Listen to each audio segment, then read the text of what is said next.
I'm very excited to be here. We're going to get started in just a couple of minutes, and I'm going to be the moderator today. And I just want to tell you a couple things. I come here in large part in my role as a journalist, someone who's very interested in a lot of the issues that we're going to be discussing regarding investing in women and girls all over the world. But also as a journalist who just returned from the Middle East, we're going to be talking about some of the things that are going on there as well. I also come here in part as a doctor, very interested in healthcare around the world and also here in the United States. And there are obviously some big developments in healthcare coming up over the next couple of weeks. And I come here as the only man in my household. I have 3 daughters and my wife, so I'll be doing a lot of listening here today as I do at home. But hopefully we're going to have a good discussion, one that I'll be listening to in part selfishly as well. So it's going to be a great discussion. We're going to get through a lot of different issues, but right now I'd like to ask you to please stand, and we're going to welcome our panel. First, I'd like to welcome to the stage someone who's a tireless advocate for access to education. She's UNICEF's first eminent advocate, and she's campaigned on the behalf of children all over the world. She's also the author of 3 children's books. Please welcome Her Majesty Queen Rania Al Abdullah of the Hashemite Kingdom of Jordan.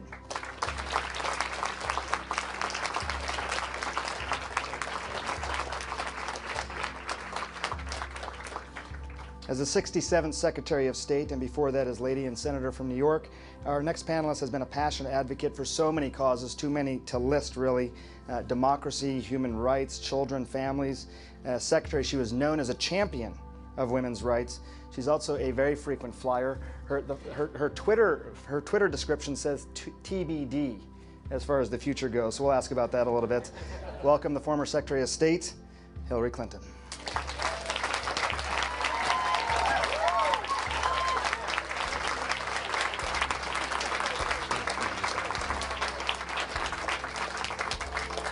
And our next panelist is co-chair and trustee of the Bill and Melinda Gates Foundation. It's a $38 billion foundation that has saved countless lives globally.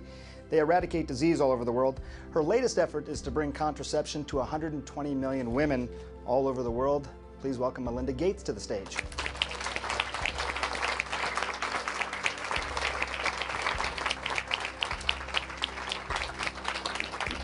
And finally, another man to the stage, a Nobel Peace Laureate and chairman of Yunus Social Business Global Initiatives. He's been called the banker to the poor. He runs this thing called Grameen Bank. We're going to talk about that, talk about their work. I will tell you, he started giving microloans to basket weavers in the 1970s in Bangladesh.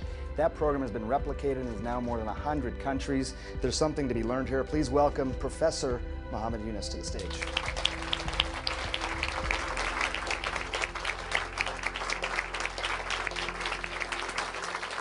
Everyone be seated. Thank you. Please be seated. Well, I don't get nervous very much, but this is a pretty high-profile panel here. I get to do television where I'm just staring into a camera, so real live people. This is a lot of fun. So thank you all for joining us. We're going to be talking about creating opportunities for women and girls, and as I said, this is something I'm very interested in, but also how to make sure those programs that we're talking about sustain themselves. So they go beyond sessions like this and create impact all over the world. We're going to talk about what that impact might look like. And I want to begin because as a journalist, I go around the world, and a lot of times, as much as we talk about the numbers and the overall picture, it's the personal stories that I think make the biggest difference. They're the things that stick with me, and I know that they're the things that stick with you as well. So Your Majesty, if you wouldn't mind, a story or an anecdote about any of your experiences that inspire your work. Well, a story that comes to mind is last year I went to visit a school in a remote village in Jordan. And this was a group of 12th graders, and actually there were 6th graders. And there were 30 girls in this classroom, 12-year-olds, and they were all, it was a creative writing class. So they're all very enthusiastically debating and talking and plotting their futures. Some wanted to become doctors, engineers, scientists, teachers. And it was all very, very exciting. Then this girl stood up, her name was Noor, and she started reading her story to me. And it was about her grandmother, who was a famous storyteller in the village. And for years, she'd entertained the young and old with famous folk tales from the past. Now, Noor was saying that although her grandmother was telling stories written by others, that she would narrate her own, because she stood up and she proudly told me, I want to become an author. And this is a young girl in a small village, with hardly any resources. And she was already plotting her future and rewriting her narrative and our narrative as well. And the point of this is that stories like this don't happen by accident. The young girl's teacher had just completed a training course in a teacher's academy that we established in cooperation with Columbia University in Jordan. And I always say this, good teachers teach, but great teachers transform. And I've seen those kinds of transformation happen all over Jordan. In Jordan we've achieved gender parity, but parity is not just about percentages. It's about young girls being able to break down the boundaries for their ambitions, to really break through the barriers on the narrow spaces that our society sometimes confine them to. So, sometimes it takes a village, and sometimes it just takes an aspiring village teacher. And that's really reinforced my belief in the importance of education, especially for girls. When you educate a girl, not only does she transform her own household, but she transforms her society and her country at large. That's going to be a theme that we're going to talk about all throughout, and really presenting some of the substantive facts to back that up as well. But I couldn't think of a better segue, Madam Secretary, to you than It Takes a Village. But is there a story, Madam Secretary, that really has inspired your thinking? Oh, so many, Sanjay, and I want to thank you for the work you've done for so long. Sanjay was a White House fellow assigned to my office in the White House. So he worked in the First Lady's office back in the 90s and was just an extraordinary, as you know, an extraordinary help to us. And you've just made us so proud in all that you've done in both your journalistic and medical career. There are so many stories, and I feel really blessed because it's kept me going over all of the years, because whenever you get a little discouraged, and there is room to get discouraged in this field, because sometimes it does feel like, one step forward, a half or even a full step back, there's always something that intervenes. So let me just quickly say, kind of one from each continent. I'll never forget visiting a microfinance project in Latin America. We've got the godfather of microfinance here. And it was an opportunity for me to talk with the women who had been given small loans for their businesses. So the woman who had the reputation as being a good baker now ran a small baking business and employed a couple of people, and on and on. And this one woman, sitting proudly at her sewing machine, said, "I never had a real sewing machine before, and I went out and bought one, and I feel now like I've been let out of a cage, because I can show the world what I can do."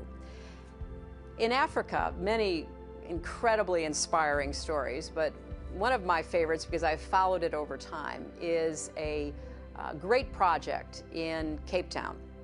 A group of women led by a charismatic woman who honestly could be the head of state nearly anywhere, wanted a better life for herself and her children.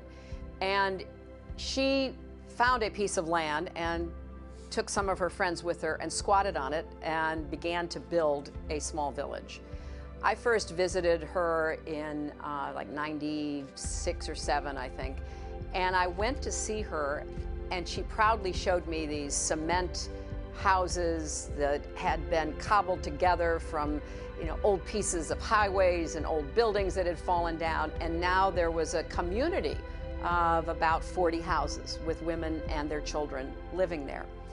I took my husband back there when he went as president, and it was all spruced up. They, planted some flowers and things. And then I went back as Secretary of State because I wanted to see for myself whether it was still growing. And what was so interesting to me is they got their inspiration from a group I know well in India, the Self-Employed Women's Association called SEWA. And so when I went back as Secretary of State, they'd started their second village. And they were so proud because they'd had exchanges with other women's groups who were committed to empowerment. Finally, I remember sitting in a village outside Lahore about 10, 12 years ago, talking to a group of mothers. And each of the women had somewhere between 8 and 12 children. and we were under a tree. They were very proud. They had just gotten a school, which was a one room with a chalkboard. But one of the women spoke up, and she said, I have 10 children, 5 boys and 5 girls. And my boys I have sent off to go to school, meaning they graduated from primary school and now they've been sent to the secondary school, which was, a mile or 2 away. So I can't send my daughters. It would not be safe for them. So I need help in having a school that is safe for them to go to continue their education. And then she said, and by the way, when my daughters are married, we need more family planning. So when you hear people who are living on the front lines of the changes that they're experiencing in their own lives, it's the real source of both wisdom, but also encouragement. So it's really kept me going through the years, Sanjay, to have those experiences with a lot of very brave women and men who know that empowering women is the unfinished business that we have to try to complete in the 21st century. Thank you. So one of the things I think all of us on this stage have had the privilege of doing is traveling and meeting so many people. And I think my very first foundation trip, I really learned that you have to sit down and stay a long time and listen. And my first foundation trip was to India and Thailand, and I found myself sitting across the mat from men and women in this small setting. And after a while, the women sort of said to me, we'd like our husbands to go do something else so we can talk to you. And I learned the power of just sitting and staying, and that you have very different conversations, important conversations with both men and women there. But eventually, if you can speak to just the women, they will speak very honestly to you about what their lives are like.